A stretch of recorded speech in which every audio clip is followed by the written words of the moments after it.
오늘 함께 나눌 말씀은 요한복음 1장 45절에서 51절까지의 말씀입니다.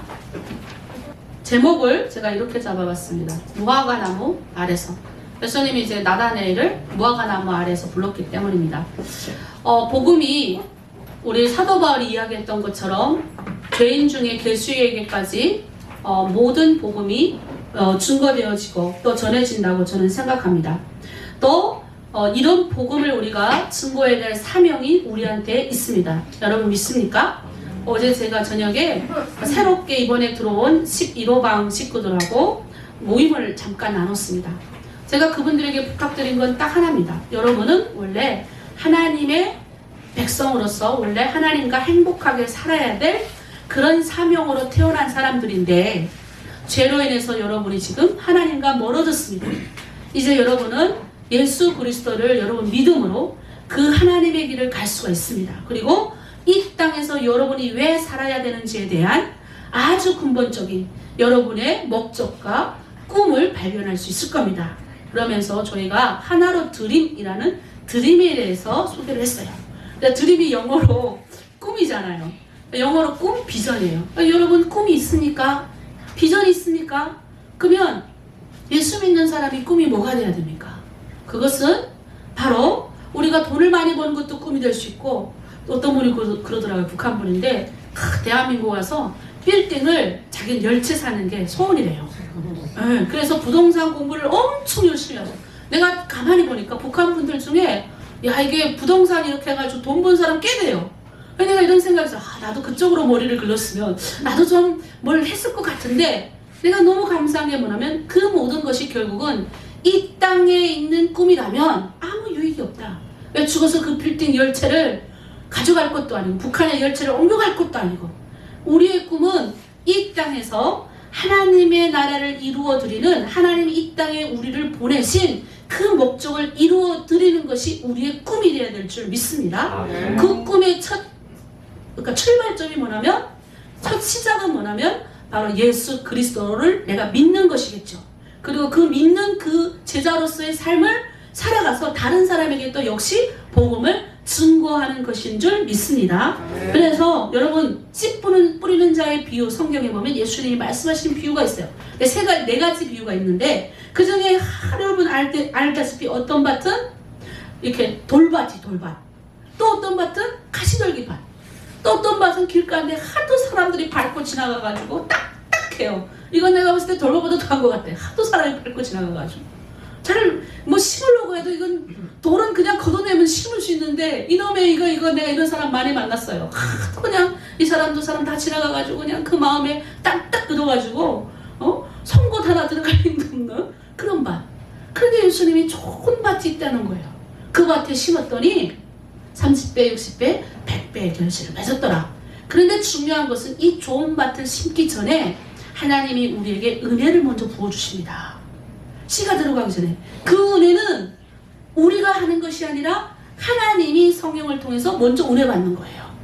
은혜 받을 때 이 좋은 씨가 심어져야 좋은 열매를 맺게 될 줄 믿습니다. 그래서 하나님은 한 영혼에게 어떤 구원의 은혜를 베풀 때는 확실하게 그 사람이 더 큰 은혜를 받을 수 있는 어떤 준비를 하나님이 시킵니다.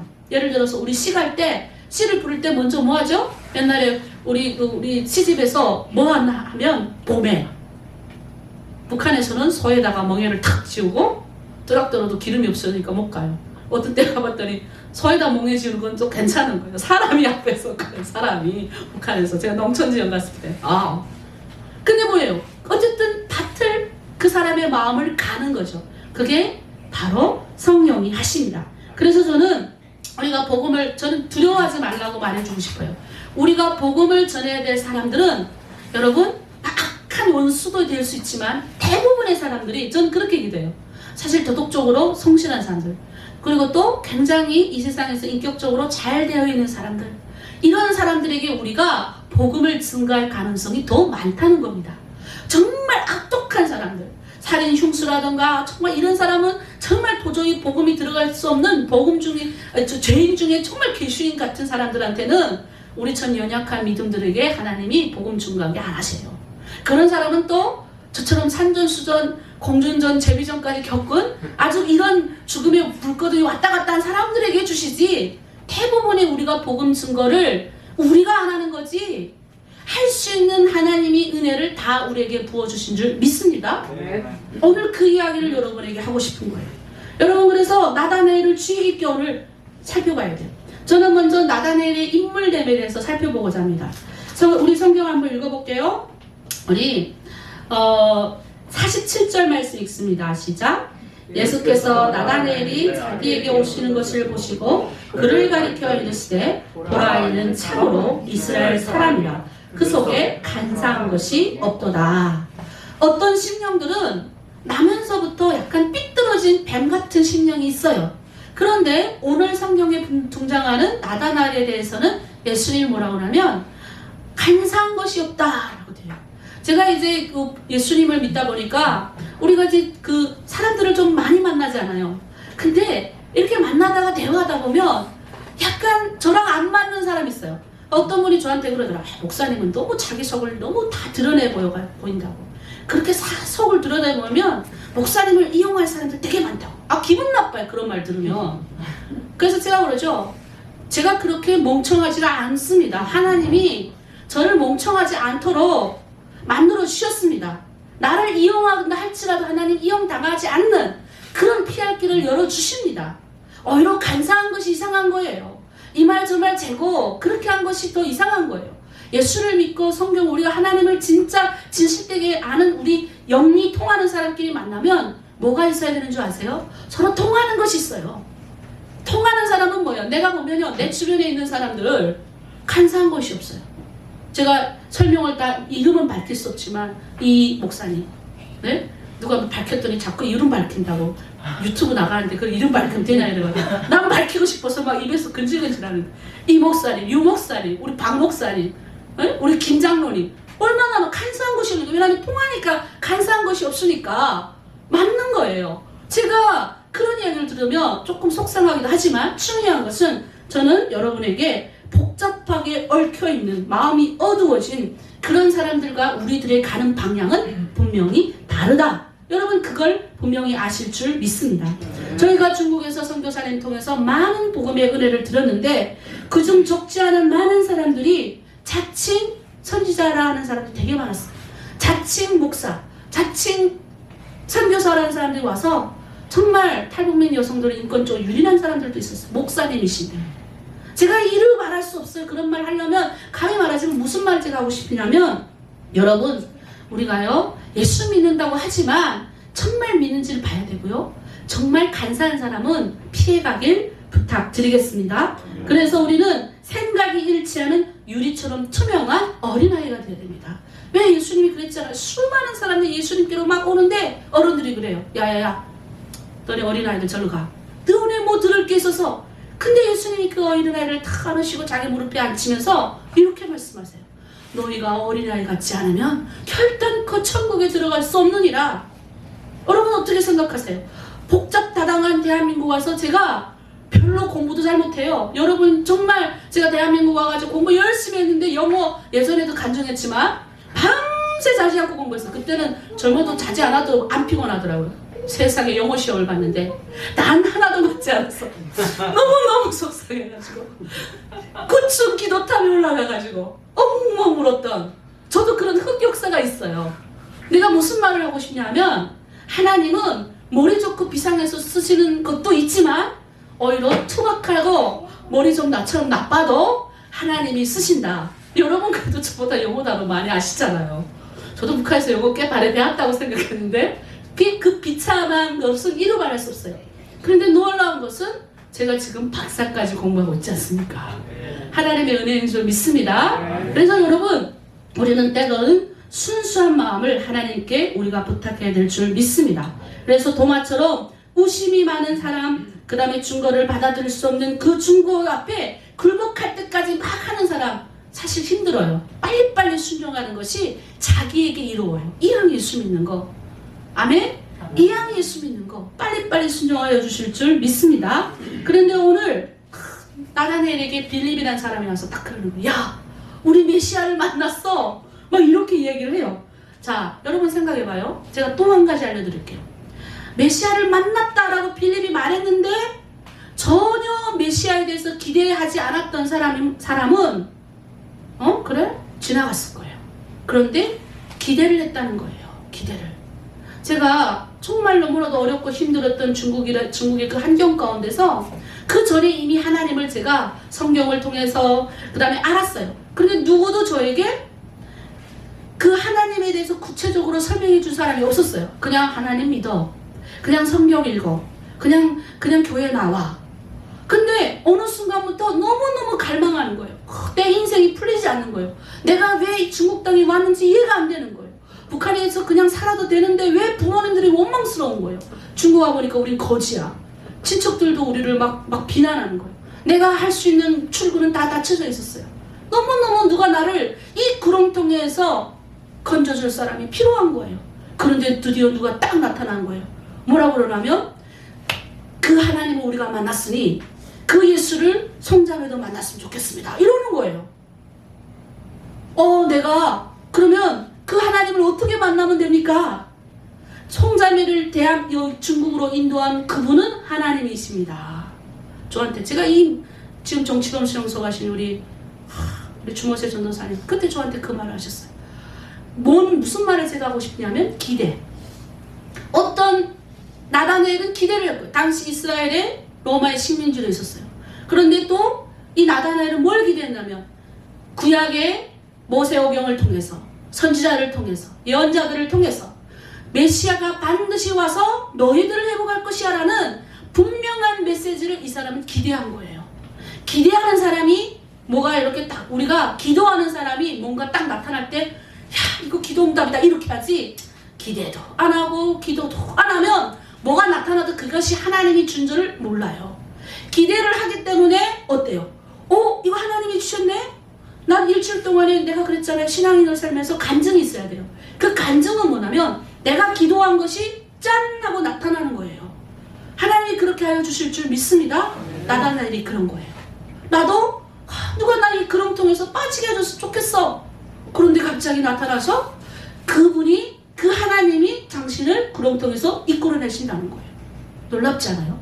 나다나엘이 그 말을 딱 듣는 순간에 그냥 간 거예요. 그냥 예수님께 나아간 겁니다.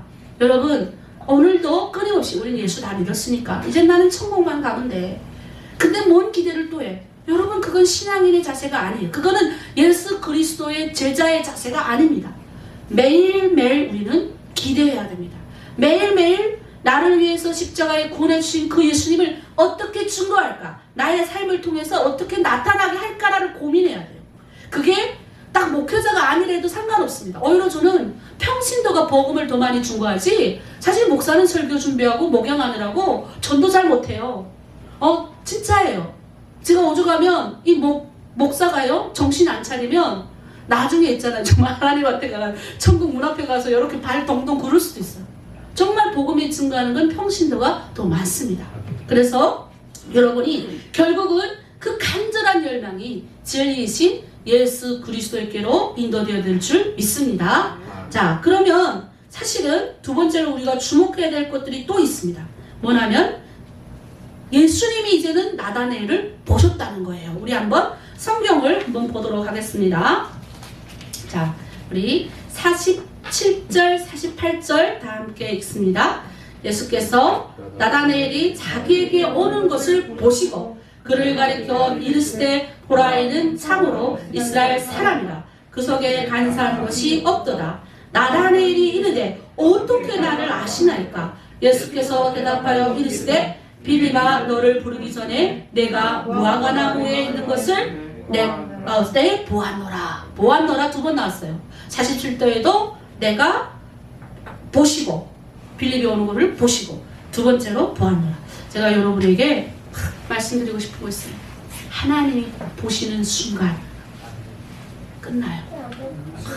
여러분 전 이런 거 되게 좋아하거든요. 이 표현 하나님이 나를 보는 순간 하나님이 나를 안 볼까봐 그렇지 하나님이 나를 딱 보잖아요. 그러면 모든 것들이 지금 그냥 진행되어지지 않는 일이라 할지라도 그거는 하나님이 다 보시고 알아서 구멍 다 열어주십니다. 그냥 내가 하나님 앞에 보는 그 자세가 가는 자세가 중요한 겁니다. 그리고 전지전능하신 그 하나님, 그 예수님이 우리의 모든 것을 다 꿰뚫어 보십니다. 여러분 믿습니까? 주님은 사람의 생각과 마음과 뜻을 모두 감찰하시는 분이십니다.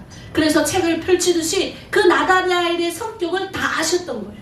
나단의 모든 것을 다 아셨던 겁니다. 잘 모르죠? 그러잖아요. 빌립아 48절에 네가 무화과 나무 네가 여기 오기 전에 무화과 나무 아래에 있을 때 너 봤어. 이거는 여러분 한번 상상해 보세요. 제가 상상해 봤어요.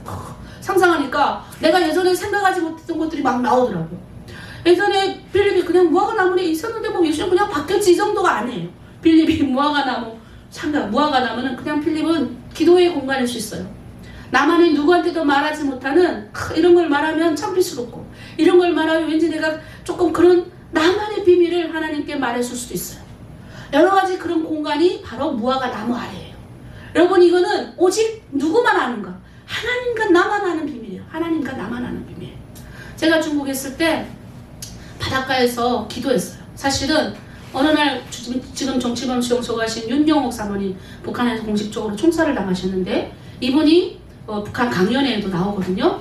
그래서 우리 엄마가 그날 그 강연회에서 이민반회에 갔다 강연회 그걸 듣고 와서 통곡을 했어요. 근데 이분이 철야 기도를 이분이 먼저 시작을 했거든요. 철야는 11시부터 새벽 6시까지예요. 11시부터 12시까지 가면 저희가 다 모여가지고 통성으로 기도를 해요. 왜냐면 밤이 무서워요. 그러니까 뭐 온갖 잡귀신 다 달라붙을까봐 막 기도하는데 옛날에 내가 그런 깜짝 놀래가지고 그런 기도도 했는데 중요한 거는 굉장히 오랜 시간 기도하는데 사모님이 철야를 기도하고 들어오는 아침 새벽에 우리가 모임을 하는데 그 사람을 딱 보는 순간에 눈빛이 반짝반짝반짝 빛나는 거예요. 근데 내 안에서 질투가 올라오더라고요. 똑같이 예수 믿는데 누구는 하나님의 은혜를 받고 나는 왜 하나님의 은혜도 못 받고 지금 밤에 짜서 쿨쿨 자 너무 화가 나는 거예요. 그게 저 솔직히 고백하는데 철야 기도를 내가 거룩하게 신앙 좋아서 간 건 아니고요. 첫 번째는 그 질투가 나서 따라갔고요. 하나님 사랑이 그 사모님에게만 가는 게 싫어서 따라갔고 두 번째는 너무너무 젊은 나이에 갇혀있어서 밖에 나가고 싶어서 따라갔어요. 두 가지 이유 중에 하나였어요. 그런데 저는요 그곳에서 1년 반 했거든요. 너무너무 큰 체험을 했어요. 무슨 체험이냐면 하나님과 나만 아는 비밀인 거예요. 여기서부터 여기까지 끝까지 끝을 걸어가요. 쫙 걸어갈 때 걸어갔다 오면 1시간 걸어갔다 오면 1시간 걸어가면 1시간 걸어가면 1시간 이거를 몇 번 하면 새벽이 푸름푸름 밝아오는 거예요. 여러분 상상해보세요. 제가 대한민국 와서 목회를 할 때 어려운 순간이 되게 많았어요. 지금도 어렵고 여러 가지 이게 내가 이거 도저히 나는 머리도 안 좋고 감당할 수 있는 뭔가 안 되는데 하나님이 막 숨가쁘게 사람을 맡기고 막 할 때는 막 도망가고 싶어갖고 집 막 쌀쩍 뒤섰거든요. 제가 한 번 도망을 시도했다가 못 도망갔잖아요. 전주 10월날 우리 하집사님 가게 가가지고 그 이야기 했는데 갑자기 하집사님이 목사님이 목회 싫어갖고 도망가려고 했죠. 뭐 솔직히 부셔요 이러더라고요. 마음이 툭 찔려갖고 좀 그런 건 말하지 마세요. 제가 그랬는데 저도 도망가고 싶을 때 있었어요. 근데 그 위기 때마다 나다니엘이 예수님이 너가 무화과 나무 아래에 있는 것을 봤어. 하나님과 나만의 비밀이 있잖아요. 그 바닷가에서 하나님과 나만의 비밀이 있었다고요. 하나님 벨람벨람 비밀을 다 얘기했다고요. 누구한테 말하지 못하는 모든 것 다 얘기했다고요. 그게 생각이 나는 거예요. 그러면서 눈물이 탁 터져 나오더라고요. 여러분 저는 이 표현이 좋은 것 같아요. 그때 그 나다니엘은 알았을 거예요. 나를 보신 그 하나님을 알았을 것 같아요.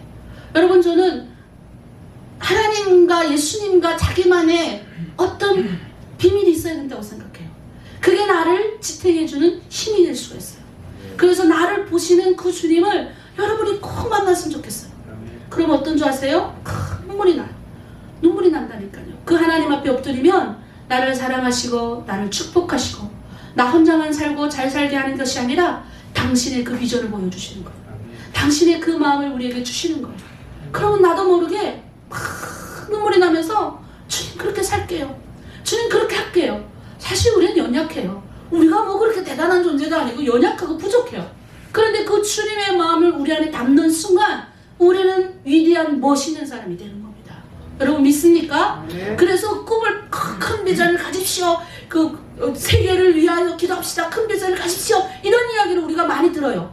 그땐 그게 무슨 말인지 몰랐어요. 근데 그 하나님 앞에 우리가 무화과 나무 아래에 가든 나다나엘처럼 우리가 그 하나님 앞에 그 예수님 앞에 온전히 우리 자신을 집중하고 그 안에서 나와 하나님과 그 만남을 계속할 때 그 크신 하나님을 만나게 되면요, 내 비전이 우리 세계를 품는 정도가 아니라니까. 그 하나님이 나의 비전이 되는데, 그 하나님의 꿈이 나의 소망이 되는데, 그런데 그 꿈을 크게 꿀 수 하나님이 알아서 다 해주시는 그다음부터는. 중요한 거는 우리가 하나님 앞에 나아가서 나와 하나님의 성찰하는 분명한 시간을 가지는 시기가 필요하다. 그래서 저는 여러분 청년들에게 말하고 싶어요. 고뇌의 시간이 반드시 필요해요.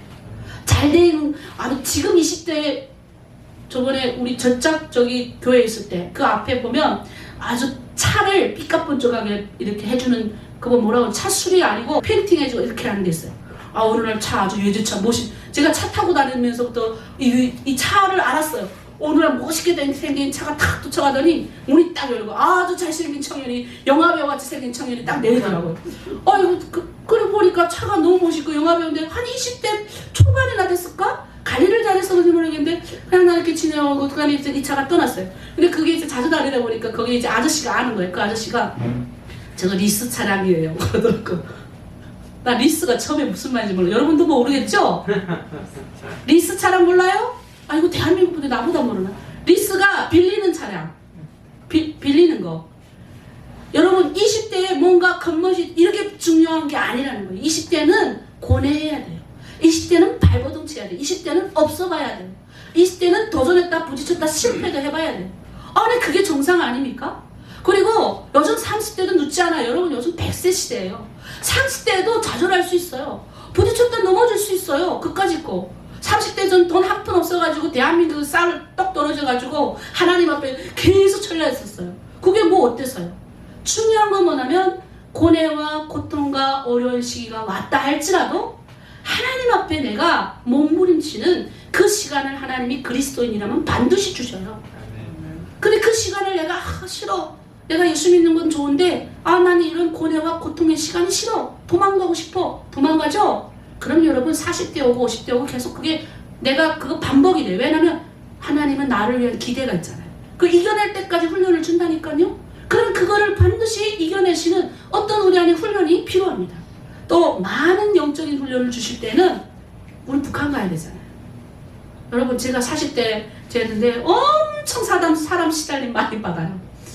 난 다 끝났다고, 북한 감옥 가서 다 끝났다고 생각했는데 너무너무 사람 시달림을 많이 받거든요. 제가 보니까 하나님이 시달림을 통해서 나를 성숙되게 만들기 위해서, 어제 우리 큰 교회에서 사역하신 명석교회 우리 목사님이 저한테, 북한 탈북민 목사님이에요. 전화 와서 목사님 제가 이 교회에 지금 굉장히 오래 했는데 제가 사역하면서 보니까 별난 사람 다 만납니다.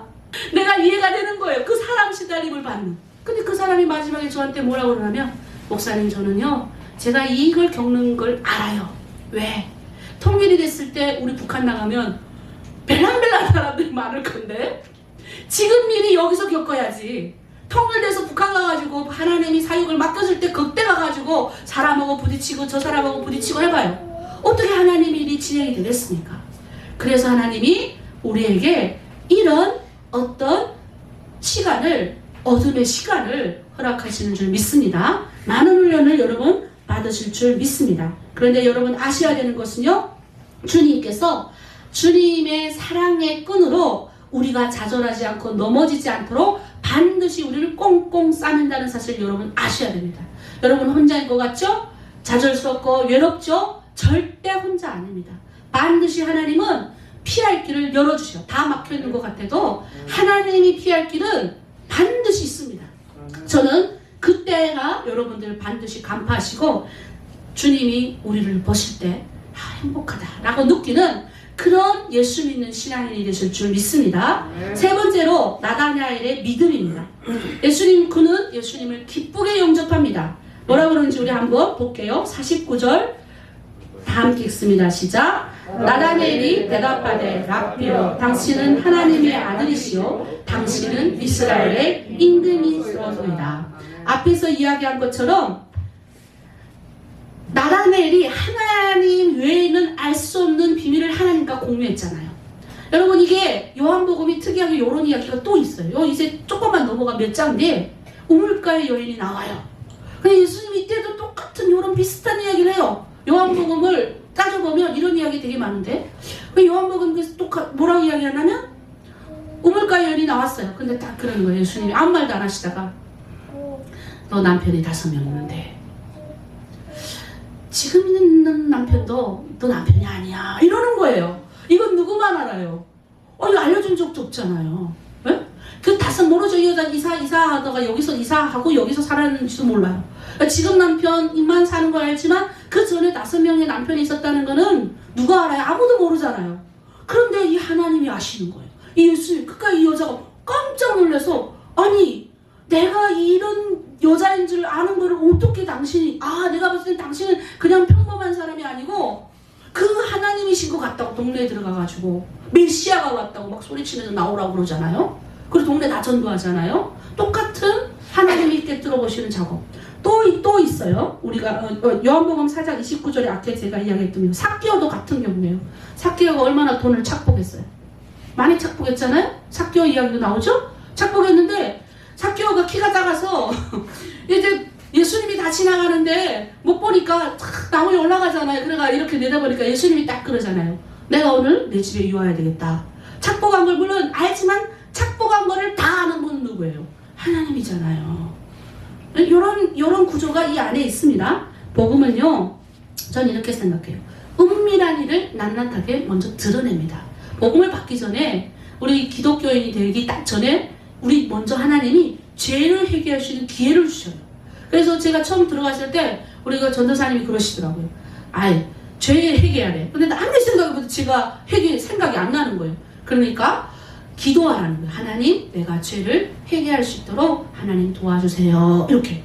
그런데 놀라운 거는 그때부터 내가 생각하지 못했던 죄들이 막 생각나는. 지연은 제가 너무 충격을 받았던 그건 아직도 잊혀지지 않는데 제가 대학생 가방을 이렇게 쥐고 그때 고난의 행군 시기에 전 대학을 다녔어요.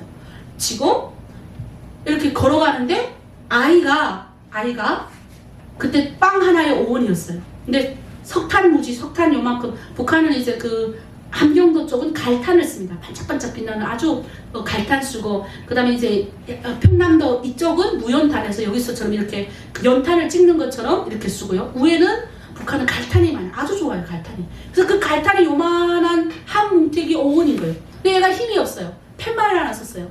돈 5원만 주세요. 이게 5원인 거예요. 5원이 빵 하나인 거예요.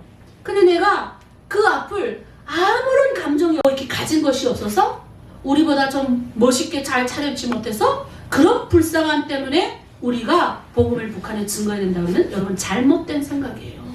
그들은 원하지 않습니다. 우리 그냥 이렇게 살게 놔둬. 너네 그렇게 잘 먹고 잘 사는 거? 그거 우리 원하지 않아. 이렇게 말할 수 있다는 가능성이 큽니다. 뭘 충고해야 되냐면 그들 가운데 복음이 들어가지 못한 것에 대해서 우리가 가슴 아파야 되는 거예요.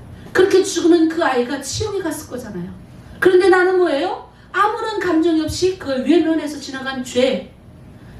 대한민국에 처음에 하나님의 길에 들어서면서 통일선교, 북한설교의 비전을 품는 분들이 처음 북한 영상을 보면서 오는 게 뭐냐면 불쌍해서 오는 것도 있지만 저들이 저렇게 굶어서 지옥 가는 게 불쌍해서 오는 사람들이 많다니까요.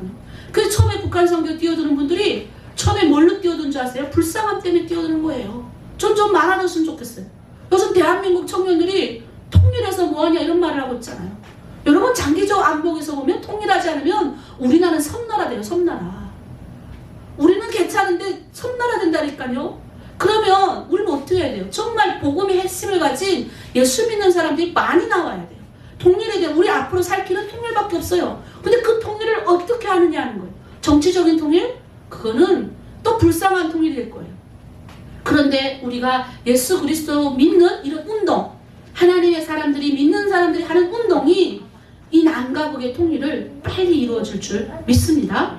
그래서 여러분 은밀한 복음의 은밀한 죄 이건 낱낱하게 드러나는데 복음은 우리의 마음과 생각과 뜻을 감찰합니다. 그래서 예수 믿으면요 처음 생기는 게 뭐냐면 죄에 대하여 이건 내 이야기 아닌 성경에 나오는 의에 대하여 심판에 대해서 예수님이 3가지를 깨닫게 해주셔요.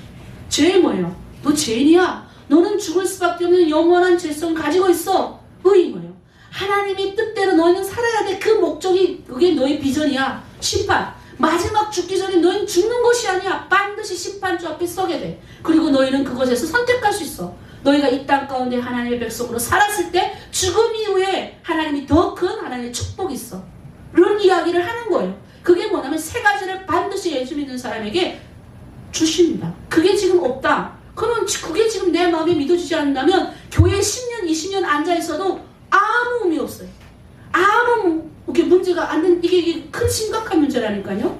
그래서 저는 꺼불려 복음은 꺼불꺼불하게 비틀어져 있고 얽혀있는 이런 타락한 인간 본성을 실마리처럼 깨뜨리고, 그리고 복음은 성령님께서 우리 가운데 아까 세 가지를 깨뜨리기 때문에 쉽게 넘어가요. 아까 우리 아침에 잠깐 그 이야기 했어. 인문학, 철학. 소크라테스. 나는 누구인가. 의자에 앉아가지고. 나무 형제 앉아가지고. 이건 내가 이야기하는 소크라테스 그랬다니까요. 나는 누구입니까? 대단한 사람이죠. 나는 누구입니까? 여러분 한번 그런 고민해봐야 이게 진짜 안다니까요. 근데 그거는 뭐예요? 심리학적으로, 철학적으로, 논리적으로 막 보니까 머리 아파요. 근데 복음은 머리 안 아파요. 딱 듣는 순간 와, 이거는 그냥 확 열려지잖아요. 그래서 여러분, 많은 예수 믿는 사람들이 예수 믿기 전에 그 심오한 진리부터 먼저 파악하고자 해요. 아니, 요한복음 3장, 예를 들어서 요한복음 3장 이제 겨우 읽는 사람이 요한복음 끝에 가서 부활에 대해서 막 논쟁하는 거예요. 이게 말이 됩니까? 뭐냐면 자기가 철학가인 줄 알아. 요한복음 3장에서 얘기하는 거를 21장 가가지고 그러니까 뭐예요? 죽을 먹어야 될 아이가 가가지고 자기 대학생인 척 하는 거예요. 저 그런 사람 많이 봤어요, 세상에서. 그 교회 안에도 그런 사람 많아요. 3장도 헷갈리면서 그나마 니고데모는 똑똑한 거예요. 주님, 내가 밤에 몰래 찾아가지고 주님, 내가 어머니 뱃속에 들어갔다 나와야 구원을 얻을 수 있으니까 고민했으니까 그런 말도 나오죠. 고민을 안 했는데 맨 마지막 걸 가지고 논쟁하고. 제가 무슨 말을 하고 싶냐면 나다니엘처럼 단순하게 이해해야 됩니다. 단순하게 믿어야 됩니다. 무슨 말이냐면 하나님의 신비부터 보려고 하지 말고 나다니엘처럼 하나님이 당신 나의 심령을 깨뜨려 봤습니까? 아멘. 이제부터 내가 믿기로 작정하겠습니다 하고부터 먼저 가야 되는 거예요. 여러분, 믿음을 딱 있으면 그 다음부터 하나님이 영적인 지식 더 부어주십니다. 그런데요, 지식적부터 너무 많이 들어간 사람들 만나면요 피곤해요. 너무너무 많이. 북한 선교도 마찬가지예요. 북한에 대해서 너무너무 많이 알아요.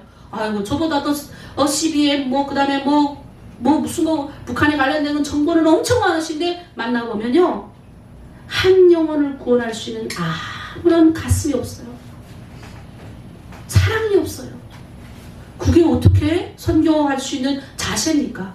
그러니까 지식적인 것보다 더 중요한 일단 다니엘의 믿음입니다. 우리 나다니엘이 그러잖아요. 하나님의 아들입니다. 당신은 바로 뭐예요? 이스라엘의 임금입니다. 예수님이 베드로가 아무 말도 안 했어요. 주는 그리스도시요 살아계신 하나님의 아들입니다 하니까 예수님이 너무 좋으셔서 거기다 뭐라고 그랬어요? 바요나 시몬아 네가 복이 있도다 이렇게 얘기했잖아요. 내가 이제는 너 그냥 아니고 네 반석 위에 내가 교회를 세우겠다. 그때 말씀해 주시는 거예요. 그리고 네가 너에게 열쇠까지 주마. 그래서 너 땅에서 키를 열면 하늘에서도 열려. 땅에서 네가 닫아버리잖아. 그럼 하늘에서도 닫아. 얼마나 심오한 진리를 예수님이 주십니까? 단순해야 됩니다. 3장을 읽으십시오 하면 기도해야 돼요. 무슨 기도? 하나님, 제가 믿음으로 제가 받겠습니다 라고 먼저 기도한 다음에 하나님 그 심오한 부활의 신비도 알려주시고 죽었던 사람을 탁 살리는 신비도 알려주시고 귀신을 떠나버리는 신비도 알려주시고 이런 거 알려주세요. 이렇게 기도해야 되는 겁니다. 네, 말씀 정리할게요. 오늘 마지막 절 9절 우리 함께 50절 51절 읽겠습니다. 시작. 예수께서 대답하여 이르시되 내가 너를 무화과 나무 아래에서 보았다므로 믿느냐. 이보다 더 큰 일을 보리라. 또 이르시되 진실로 너에게 이르노니 하늘이 열리고 하나님의 사자들이 인자의 위에 오르락 내리락 하는 것을 보리라 하시니라. 결국은 하나님이 나다니엘을 부르신 것은 이보다 더 큰 일을 보게 하시기 위해요. 그럼 믿습니까? 여러분을 하나님이 이곳 가운데 부르신 것은, 세상에 있는 우리를 이곳 가운데 부르신 것은 이보다 더 큰 일을 보게 하기 위해서요. 제가 북한에서 탈출해서 중국 땅에 왔을 때 갈 곳이 없이 왔다 갔다 했을 때 그때 저는요 아무것도 없었어 아무것도 몰랐는데 항상 아는 건 있었어요. 이보다 더 큰 일을 보리라 보리라. 꽉 막혔는데 무슨 큰 일이 보입니까? 안 보이죠. 근데 지금 뒤를 돌아보면요 야 내가 지금 얼마나 큰 일을 보고 있는지 몰라요. 그뿐이 아닙니다. 저는 앞으로가 더 기대가 돼요. 무슨 말이에요? 예수님이 그러셨어요. 그리스도 예수는 다시 오신다. 여러분 나다나엘이 메시아가 오신다는 걸 믿었기 때문에 메시아가 왔을 때 알아봤어요. 우리가 내가 죽어서 그 하나님의 심판대 앞에 반드시 선다는 사실과 죽음 이후에 부활이 있고 예수님이 그 전에 오시기라는 그 확신이 우리한테 있으면 우리는 이 땅에서도 그러한 삶을 살아낼 줄 믿습니다. 그래서 이보다 더 큰일 하나님의 천사가 오르락 내리락 하는 거 우리가 이 땅에서도 천국의 신비를 볼 수 있다니까요. 누가 봤어요? 구약시대는 야곱이 봤어요. 야곱이. 신약에서는 누구예요? 나다나엘이 말씀하시는 거예요.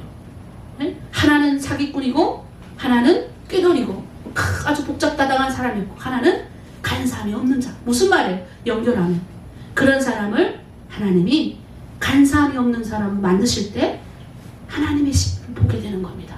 여러분에게 하나님은 각자에게 이보다 더 큰 일을 행하시길 원하십니다. 우리 소수가 아닙니다. 여러분 다수예요. 중국에 있는 공동체 계산해 보니까 지금 70명이 거의 육박해요. 제가 오늘 아침 5개 방에 말씀을 증거했는데 아침 6시 45분부터 7시 반까지 한 번도 못 쉬고 설교를 했어요. 흰 빠지고 나오는데 기쁘더라고요. 왜? 예수를 증거했거든요. 죄인인 당신은 죄인입니다. 그런데 여러분 죄로 인한 그건 하나님의 꿈이 있어요. 여러분 꿈이 있어야 돼요. 중국에 뭔 꿈이 있어요. 그 땅에서. 근데 꿈에 대해 얘기하고 그 사람들이 살아난 거 볼 때 내가 한 사람으로 인해서 많은 사람이 영향력을 미치잖아요. 하나님 그 일을 보게 하여 주실 줄 믿습니다. 여러분 한 사람으로 인해서 많은 하나님의 영향력이 나타날 줄 믿습니다. 자, 나다나엘에게 보신 하나님 와 보라 보시고 나다나엘을 지명하신 하나님 그 하나님을 일주일간도 느끼고 함께하려는 여러분 되기를 바랍니다.